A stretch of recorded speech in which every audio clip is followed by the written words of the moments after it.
Mushrooms first. St. Peter Lifeline. There. Security for the 70s. Right. Enderman. Okay, that's cool.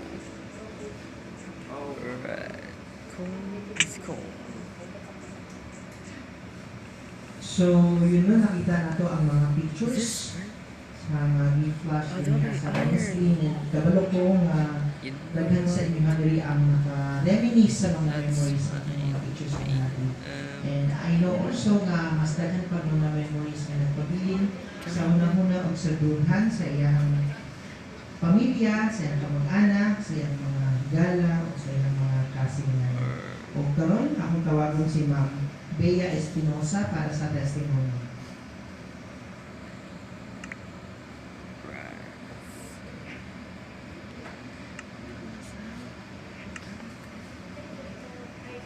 Where's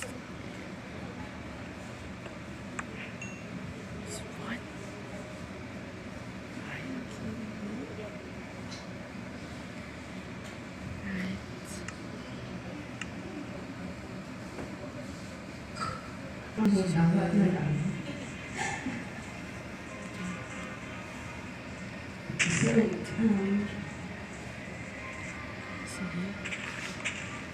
So, parang dapat na to give tribute to reading our sweet and loving pamangkin.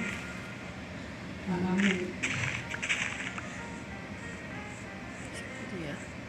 Always na, di kami just been our doll when she was younger. Kaya first girl na ako sa family sa Bilang.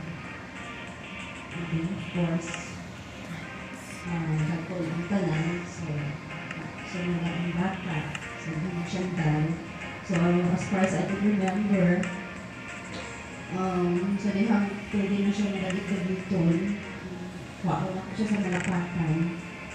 Despite sa kalisod sa biyahe sa una, gusto kang biyahe sa unang panahon, nabilit kong pagkabli, especially sa malapatan na rough road yun, long winding rough road pag yun. Pero every time nakuha ko siya dito, hindi ko pwede nga din ihatod sa iyang papa sa terminal, i-cluster niya sa front seat yun sa jeep. So, while nagabiyahin niya, nakapakapositive din kaya na-amaze siguro siya sa iyong nakita. Sige lang siya ito ng sayo-sayo, pagpilangasa, sige lang siya tinutudlo, usap-usap na laing nga lang sa iyong nakita. And then, kababayan, tingala ko ng bukat na akong bukton, nagpulong na dahil siya. So, pagbalihin ako sa bus, gusto di hapon. Ang bus ko sa unang going ko, pulong very hard po, no? And then pagbaba na po sa Pulunuling barangay na po, otro po na rough road. So, wala lang. May kabalo kong pag-abot sa balay, di pa yun ang kalibutan. Okay siya with ang star for all season during that time. First baby girl, first girl na ako. So, nakita na ako ang kalipay sa lolo, sa lola, at sa mga uncle. Kami ng mga auntie. So, sa akong pagdagit-dagit sa iya kami nga mga auntie niya, masyadong dalawang sa mall, palitan ng mga sinina, kay dalagi siya sa anuan. Bisan siya, mukha ng gusto siya, oy. Pero gina-dress up yun naman siya as if model siya, so media sa ng puti. Saan, magdubuihan mo ka, butangan na ng cotton, para di na lang lapos ang dugo sa ihang medyas na puti. And then, dito siya sa barrio, nakatuon ng mga speeches like English terms, mga hayop, mga bula. Naman kaya sa tingog, niya ng very lambing. So, pagbalik niya sa Malapatan, dahil naman siya nalibalian. So, ako din na siya Ingnon Bing. Kapati si mama o si papa nimo kung saan English ani ng mga animals.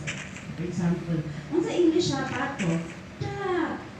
Kung sa English sa gamay mga pato, duckling. So lipay ka yung papa magagapos sa iya. Guwapas akong anak. So, ang pag-abot niya sa among kinabuhi is really a joy, a jewel. Ug siguro grade 2 na to siya, o grade 3 nga nagduwig siya tenure dito sa among asawa banyo kay dito siya na-transfer grade 3. Kaya ang ihang papa, wala sa nag-ano na ko. Wala choice ang ihang parents kung dili ibutang siya sa care sa akong mga ginikanan tungod kay ihang papa na training man sa pagkapulis. Ihang mama, murag on the way to the next baby kay murag ABC man gani sila. So wala sila lain madangpan nga mag-asiman sila duha ka baby kundi kami dito sa Pulong. So mauto ang hitabo dito siya naka-eskwela ug Let's go to this. Okay. isa dili na may manghambong kinulang po. She was good at school. She finished every school year with the flying colors until grade 4. So naihan siya. Tungod, she was not only beautiful but also smart in school. Daghang siyang friends na nahimo or na meet. Pero pagka 5th grade na niya, nabalhin siya dito sa Nagaw. 1 year siya dito and then on her 6th grade sa elementary, ibalik siya sa Pulong.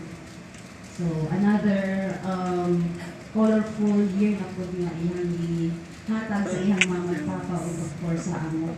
So, for all that time na naa siya dito, ikay po ang mga lolo-lola kasi po balik-balik sa stage taon sa iyang mga awards. So, recalling sa iyang pagkagamay nga bata di ay, katong bata pa siya nga gibilin po siya dito, nagabibi pa siya. So, ang ginaandam nila nanay o tatay nga bibiron pa na gabi, nagupat. Because naman siya black-black. So, every time na magtimpla si tatay, magbantay na siya. Mayroon na siya nga, alakip-yubo ang iyang bibiron. Himo patay. Nadili pa siya mabusog sa isa ka timplahan. So, maghimo na po si tatay, magtimpla na po. So, mag-ingon ako parents kadugayan, wala ka taan ni kaagi sa atong siyang kaanak na magpulaw kada gabi, magtimpla o gatas kundi sa mga apo. Unyan, yan magulang po, kato o, utrok po, magpatimpla po, timpla patay. So, duha sila magigatas, kulang maging ang mag-upat ka, battles kada gabi. What if I push you? So, sa diyang ako na siya, kanang magpantay siya kung magtimpla na o gata si daday. So, one time, nagtimpla si daday sa iyang milk, galukso-lukso siya. So, sa pag-shake ni daday sa iyang kapel, na, ano sa ito day? Where's my... Naigo ang siko. There it is. Naigo ang siko ni Bibing. Ang naglukso-lukso siya niya na yan. Pag lukso-lukso niya, sa pag-shake ni daday sa iyang bibiron, naigo ang siko ni Bibing, huwag natandog ang termos. Ay, bibiron. Nunya, paglingit pa ni daday, nag-make up na sa glapok. Naingon niya na, dapat ko, Sure, that's it. check up ko. Right. Na yung giana-ana ihang aping. So, nakauli og ahat ang tanan, kaya parang hugasan sila. Kasi bunbun ko, digid-digid ko dito sa dako. Right.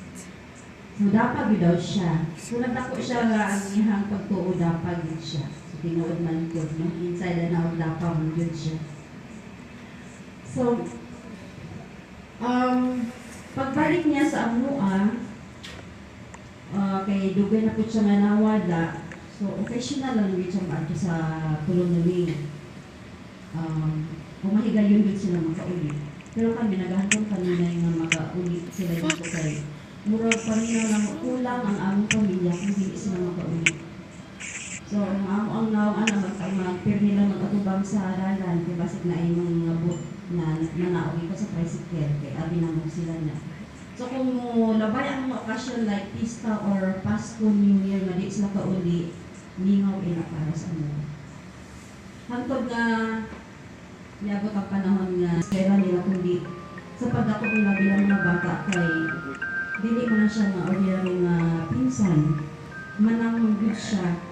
So kung dili sila maminaw sa ako, mas maminaw sila ng bibing. Murag mahadlok sila kay bibing. Kay siyempre kung nanay, no? Di ko naiwasan nga mo popcorn ang baba kung lagot na. Kasi bibing kay opposite na ni kaayo, soft-spoken, isang suko na, hindi silang gihapon. So, mawin niya ang dalunggan, mga minaw ang iyang mga ipagaw. Muna nga, so nagpo na sila, pag makabalo gani sila nga maabot na ilang manoy o maabot ang ilang manang pista yun na, magbinaganay din ang mga mag-agaw. Ay, na si manang, ay, na si manoy. Iyan-ana sila ka-attach sa ilang mga elder ng mga tig-agaw.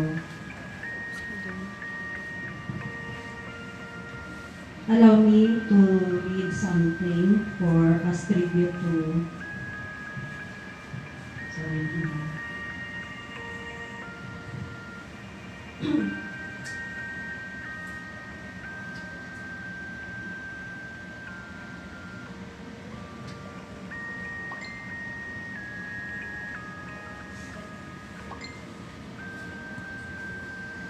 gusto pa na ako i-memorize ang akong isulti na nangungihan sa heart. Ako na nang gisulat kay mas nalintan ako. So, mauna to. Sa atong words are not enough to capture kung sa kalalong ang gugma, kalalong sa pagkawala niya sa amo sa inyo sa kanang kung diin nakahatag o parte sa mga kinabuhi. Pero kinsa man kita mo question nga kuhaan man siya nga sayo pa nga kung ako ang pasultihan, wala pa din ko nabusog sa iyang presence. Wala pa ako nakagaw sa iyang presence kay always hindi nga ningawan niya. More often nga si Bayin ang narito, si Bonbon, si Noynoy, pero siya siguro in 10, naalam siya siguro 4 presence every time na magtapok sa family. So, naamong kamingaw sa iya nga, masukat. From the time na nadako siya, labi na itong nagminyo na siya, na murag madugayan, naging